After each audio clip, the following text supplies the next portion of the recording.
Good evening and welcome to February 2024, the Zoning Board of Adjustments regular meeting. It starts at 6 p.m. It is 6 p.m. I'd like to call the meeting to order.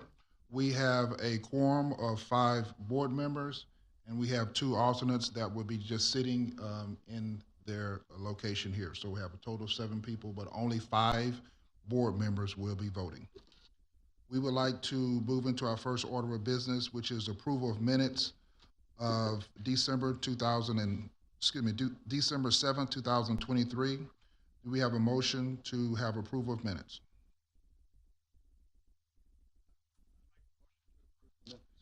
There's been a motion. Is there a second?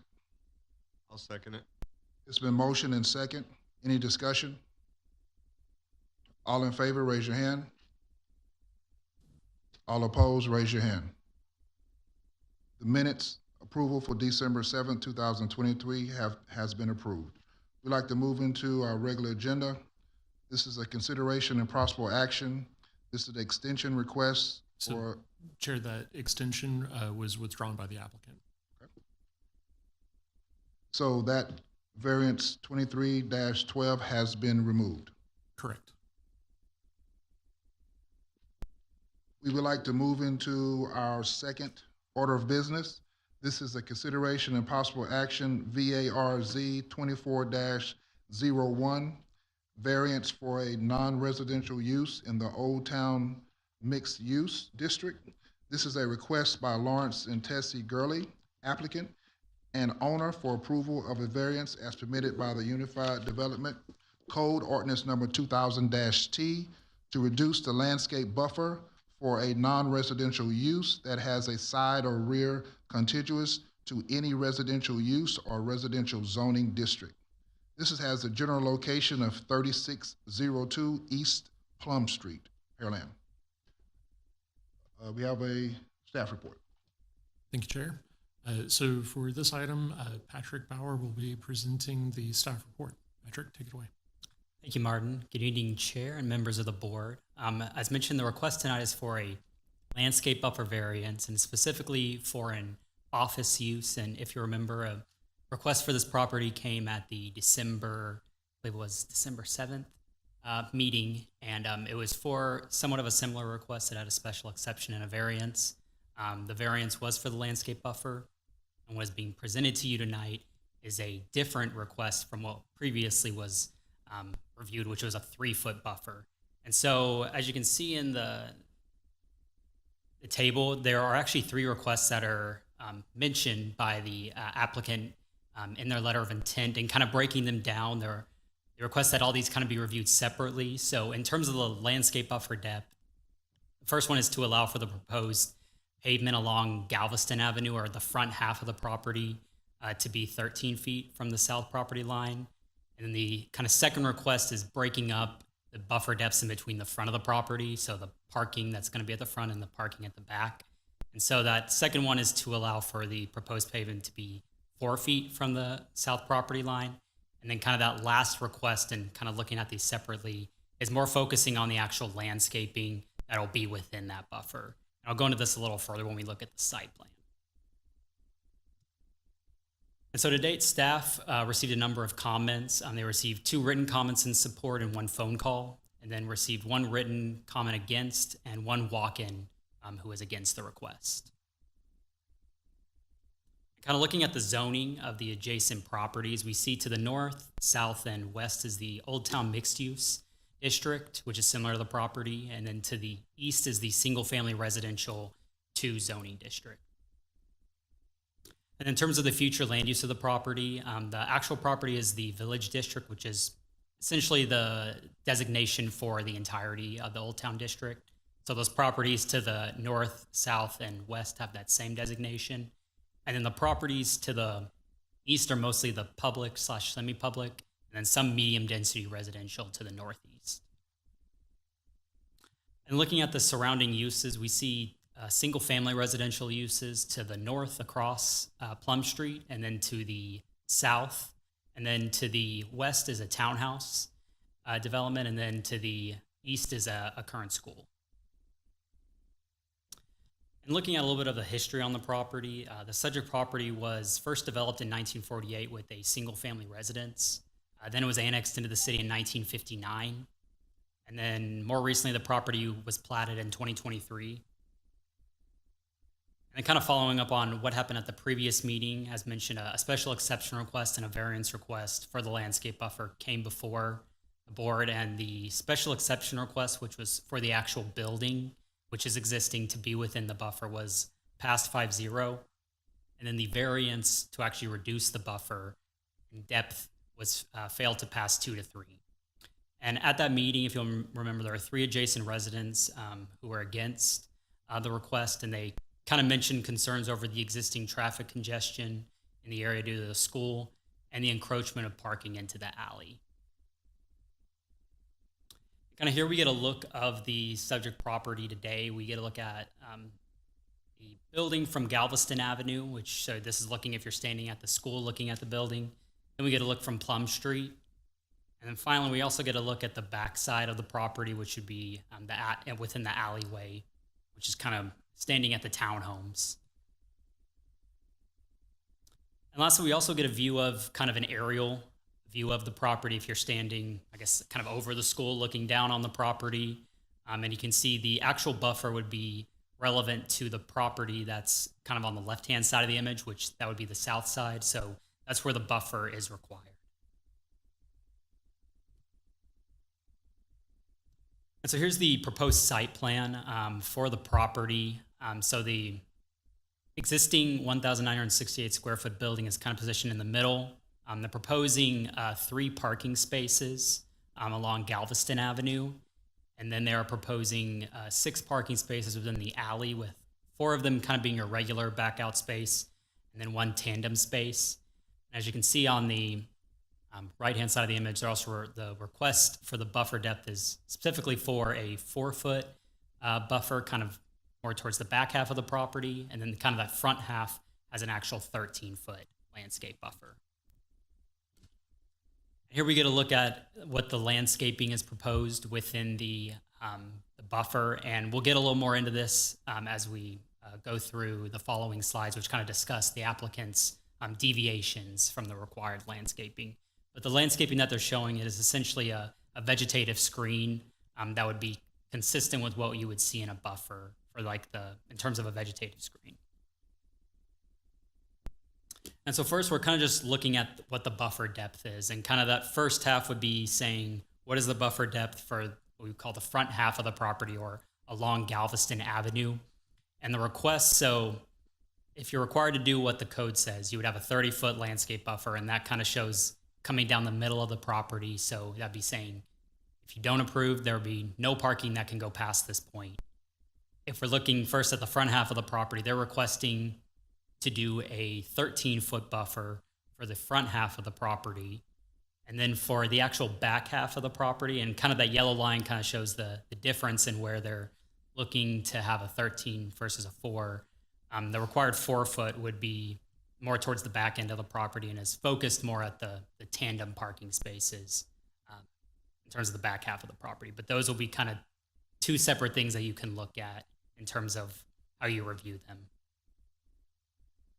And then kind of looking at the actual landscaping requirement, there's 3 sections, so bear with me for a second, but we're going to break it down into 3 different sections of the property. So you can imagine there's one section that's actually like the front half. There's more of like a middle half of the section, which would be more covering the building.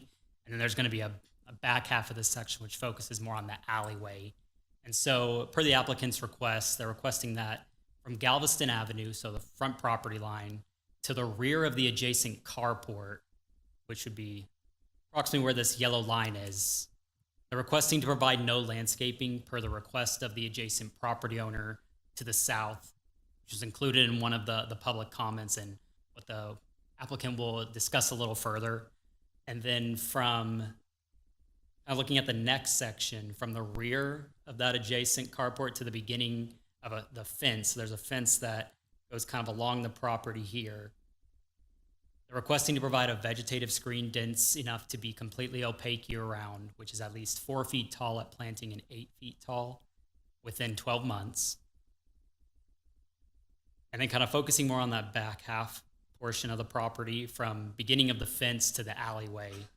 They're requesting that the existing wood fence, which runs along the property, shall serve as the buffer to the adjacent property to the south.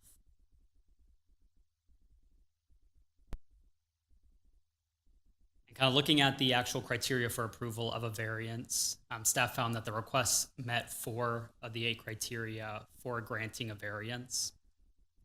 And it'd be noted while the intersection, because it's a heavily trafficked intersection, and the configuration of the lot with kind of 3 sides having access points, while that poses a challenge to the property and makes it unique, staff finds that the hardship faced by the applicant is based on the applicant's desire to have more parking on the property than the minimum number of spaces required by the UDC, which, based on the size of the building, it's approximately 1,900 square feet. For an office, you'd be required to have 1 space per every 300 square feet. So by the code, they'd be required to have 7.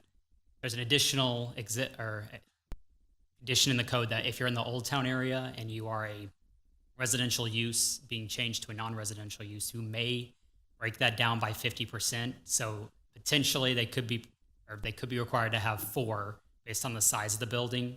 In this case, they were proposing to have 9. But additionally, in staff's analysis, we recognize that when lots are redeveloped in Old Town, and especially when they're redeveloped from residential to non-residential, they're likely in an area that is predominantly surrounded by single-family residential uses or zoning. And so they would be required to have this 25 or 30-foot landscape buffer, which may place a hardship on the property. As you can see in this case, it covers approximately half of the lot, kind of reducing the amount of space that may be used for parking. It should be noted as well that staff is currently working with City Council to rewrite the UDC and make updates. This is one area that the staff will review and potentially see if a reduced buffer is more applicable within the Old Town area, given the development that you have and also the fact that residential and non-residential are very close to each other. Staff also recognizes that the current requirements place a hardship on the property for being redeveloped, specifically with placing parking on the property. And it should be noted that previously staff had recommended that a condition of approval be the application of a vegetative screening along the southern property line. So that was a condition from the previous approval from staff. And the updated site plan does incorporate that feature for the length of the building. And so therefore, my bad, it wasn't on the right slide for a second. Therefore, staff recommends approval of the requested variance with the following condition. The property owner maintains the fence along the southern property boundary, that existing fence, that it should the fence be removed, then either a new fence be installed of similar quality and nature as to what exists today, or the vegetative screen be extended to be within 10 feet of the alleyway to allow site visibility for the adjacent property. And that concludes staff's report. Thank you, sir. We have the applicant presentation. Yes, sir. Would you please go to the podium and state your name and address?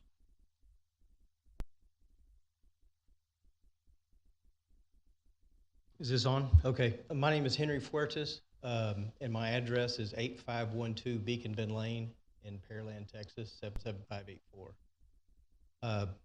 Good evening. I'm usually on that side, not this side, so pardon me if I get a little nervous. This is, as Patrick stated, this is a challenging site. The school, the adjacency of the school, the traffic patterns, you heard it last time, the traffic concerns, as well as the neighbor's proximity. As Patrick stated, the property was built back in the 40s, and it's our belief that the property, the house we're discussing, and the neighbor were one lot prior, or at least under the common ownership. Therefore, because it was common ownership, you know, the division between the two is significantly less than the normal. The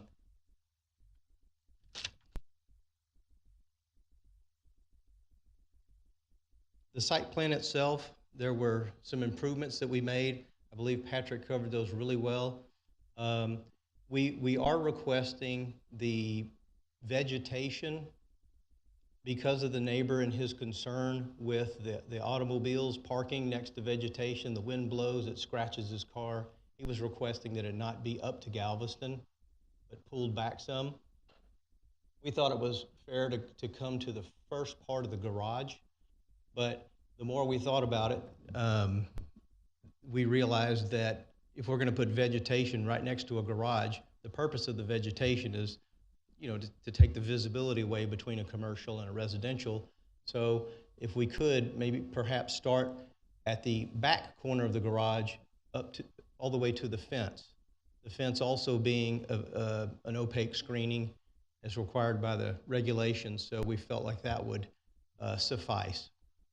We are in 100% agreement that we'll maintain that fence, and that if the fence comes down or during a windstorm, it needs to be put back up, and or a vegetative screen equal to. So whatever the condition there said, we're in agreement with that.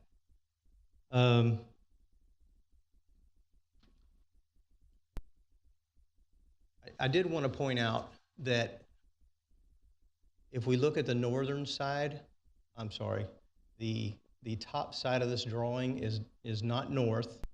To the left is north. So if we look at North Galveston Avenue, we do have, by right, we do have one space there. It's going to be a handicap space. What we're asking for is 2 additional spaces there, as pointed out on the screen there. On the north side, which is Plum Avenue, there is a garage there. Cars used to park on that drive, but we're in 100% agreement with the city staff that there's a sidewalk there, and I think there's even an aerial photo on Google if you look at it.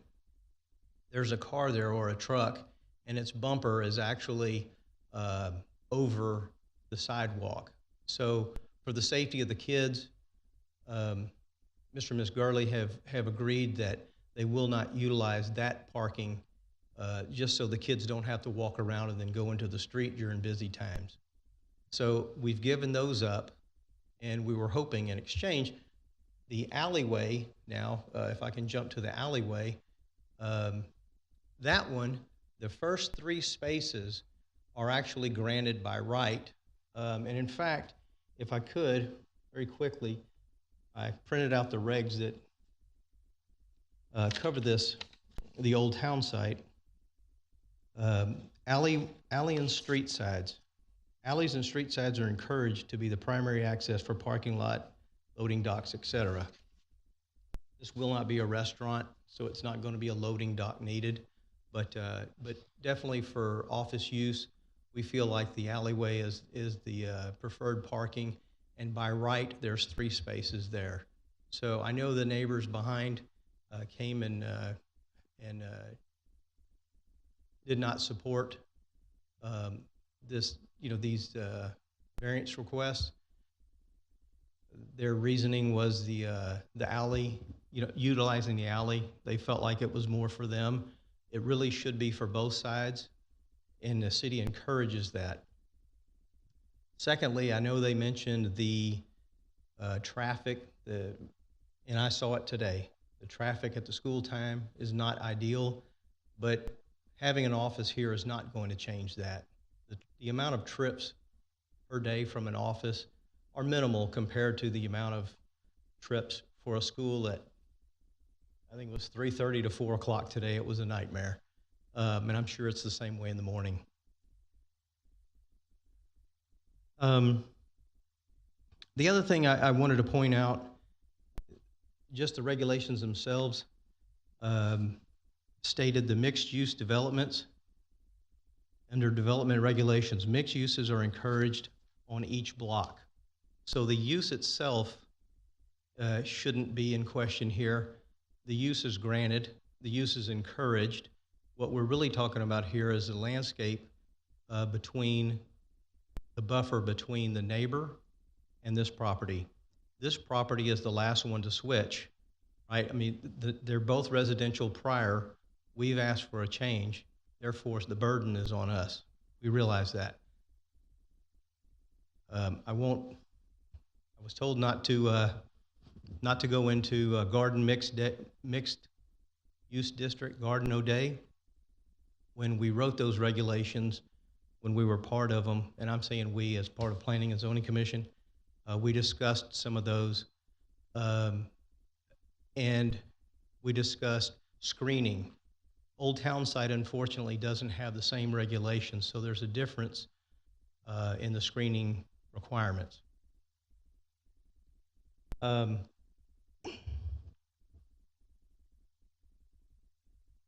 So if I could just wrap up, 3 spaces up front, 2 of which are extra. 3 spaces in the back are granted by right. We're asking for 1 more next to those. You have a big tree in the middle. We're not going to ask to cut that down and ask for another space. And then you have the tandem parking.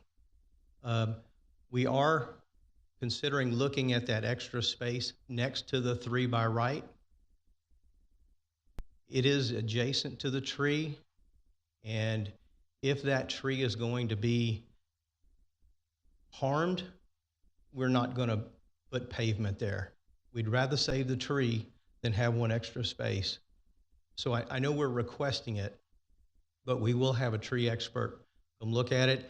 I believe the urban forester is concerned that it might damage the tree, admittedly, so we definitely want to take care and make sure that doesn't happen. The city's worked with the Gurleys before on another property on Walnut and gave a parking exception, I believe, so that the same thing didn't happen, that we didn't have to take down. I think that was a pecan tree, if I'm not mistaken. So we don't want to have an extra space and a tree be killed for that. We're here for any questions. The owners are here for any questions as well if I can't answer them, and we'd appreciate your considerations. Thank you, sir. Do we have any persons wishing to speak for or against? We'd like to move into staff and applicant discussion. Any questions from the board to the staff or to the applicant?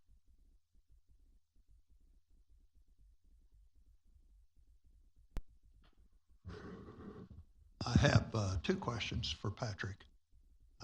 Patrick, do you have a slide that would compare our December meeting showing this same view so I can figure out what changes have been made between December and tonight? And second, tell me why there wasn't going to be a landscape buffer on the north side of the neighbors. I guess that's a garage or a shed or something there. Yeah, so I don't have, and I don't know if looking at both, I don't have a one that shows. I can tell you what the main differences are of what the differences between the 2 site plans are. And essentially, in terms of the alleyway, the main difference for that parking was those tandem spaces were there. The tandem space that is most northern was 8 feet in width, whereas the one that's more southern was 9 feet in width, or maybe 9.5. They reduced that down and made it an 8 foot, which a tandem space can be 8 feet wide. And that's really the main difference on the alleyway, is that they are reducing down that space. In terms of the front of the property, originally they were proposing kind of, there's a black outlined area, and I could have done a little better with it, but the portion that Martin's kind of going at right here, that's where they have existing pavement that was poured without a permit. And that's where they wanted to keep that pavement.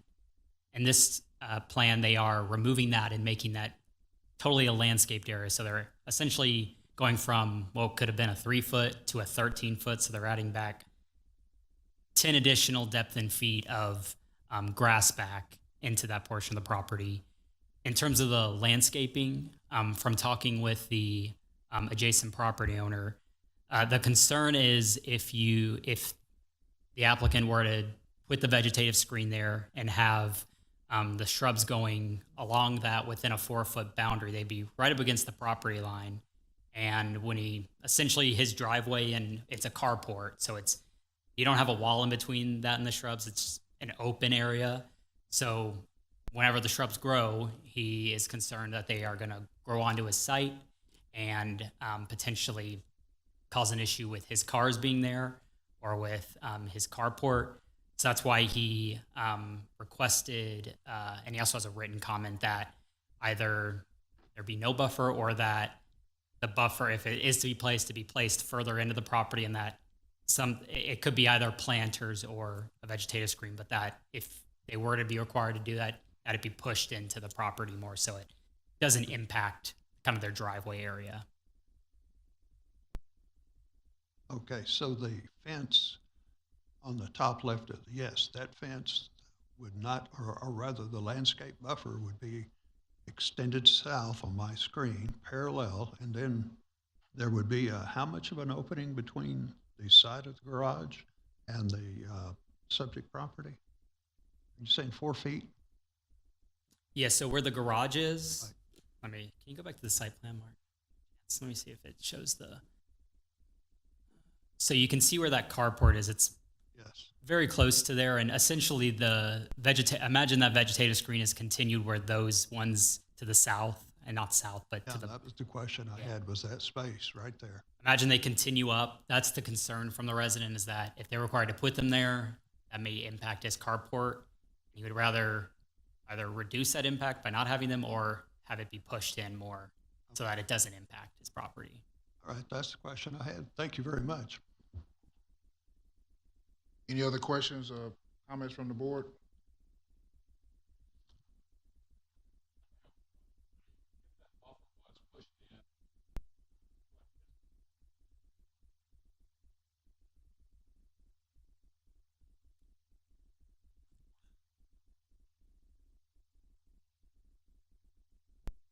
That would be a great question if that property owner were here. You know, they have stated that their concern is scratching the paint on the car. You know, I wish I knew a little more about landscaping to be able to say what the maximum width of certain plantings would be, to be able to say that if it was a minimum of 3 feet or a minimum of 5 feet over, that it would be outside of any potential harm. I just don't know. So Patrick, you answered my question. I want to make sure that we had in writing that the property adjacent owner put in writing that he did not want the landscape there. Okay, so we have that in writing. Thank you. Any other questions or comments? So do we have something already in writing from the applicant that if the fence goes down in 50 years, they'll replace it with, okay.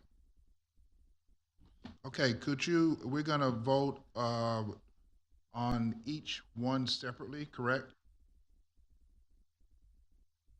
Is that how if we have 3 separate points, or can we put them all together?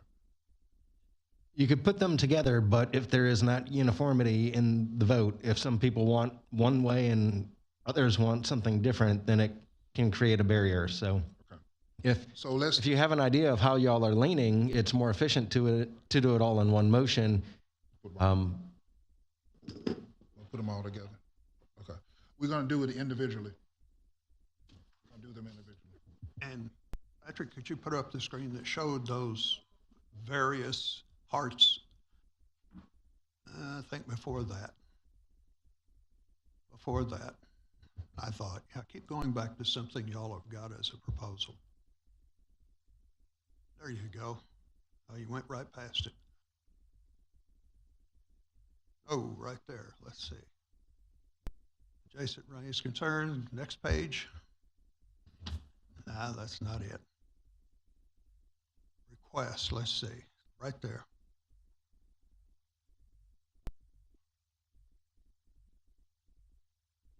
So before you put a motion on the floor, let's see, it's Martin, you're controlling the screen? I'm running right. Okay, so don't want to accuse Patrick of being the guy going too fast or too slow. If you could remember where this is, and then go back to the one that shows the 30-foot landscape buffer that's in the middle of the house.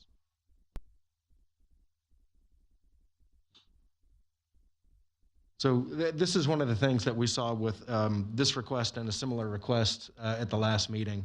If you keep the 30-foot landscape buffer, it doesn't makes sense in this town site. We expect there to be an exception to allow for this. Otherwise, you're expecting people to tear down half the house. That's not very efficient, right? So it will be up to y'all as to how much to reduce that, though. That's really what the issue is going to be, I think. Staff is absolutely in favor of reducing it, and I think they're even in favor of this particular request. But if some of y'all have some concern or heartburn about it, we would at least expect you to acknowledge that going the full 30 feet would not be the most efficient for a building regulation. And just to say out loud, no part of this request or recommendation is dealing with the house or the removal of the house. That special exception was granted in December. So today's request is really about, and to echo what Lawrence said, about the depth of that landscape buffer. The applicants proposed to remove concrete, which staff feels will be an improvement to the area, because then there won't be vehicles tempted to park in those areas that are not striped. So, we see this as a real benefit and a real positive to the further development of this property. And Chair, if I may, so we currently have a revitalization plan RFQ posted. We're seeking out a consultant to look at this area and propose amendments to our Unified Development Code. A significant piece of that will be looking at the impacts these buffers have on the area, and there's a very high likeliness that a buffer like this would be either completely erased or drop down to like the 3 foot or 4 foot area. And just because we are trying to incentivize boutique style or small businesses in this Old Town mixed use area. And so, there's a very good chance that once we get to the Unified Development Code, this is a development that would be allowed by right. Thank you for the input. Yes, Chair.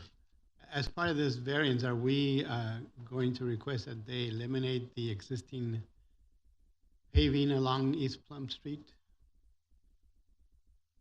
So that's one of the things that I was trying to point out with this aerial shot. They've already removed the pavement that is on the private property, and as I understand it through the commercial plan review, engineering is going to require them to remove this additional concrete. Okay, thank you. The ZBA could include that as a condition, though, if it were so inclined, include that as a condition of granting the landscape buffer requests. One final question, if I could, Patrick. It was pointed out that by right, the applicant is entitled to build is entitled to build 2 parking spots on the west side of the structure. Is that correct? So we're not voting on that, correct?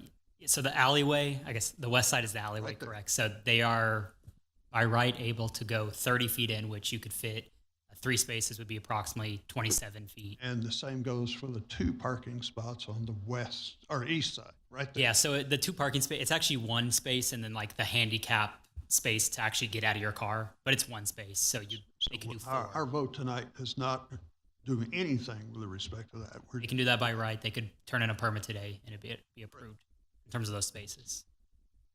Would you place the motion on the screen, please? And we're going to make a motion on each one of these. And so, Jared, would you read the first motion, please?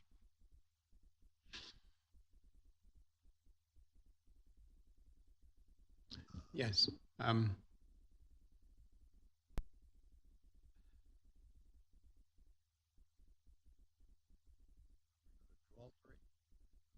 Yes, I make a motion to approve variance 24-01 as presented, with the addition of requiring that the pavement on the city right-of-way be removed as condition for approval.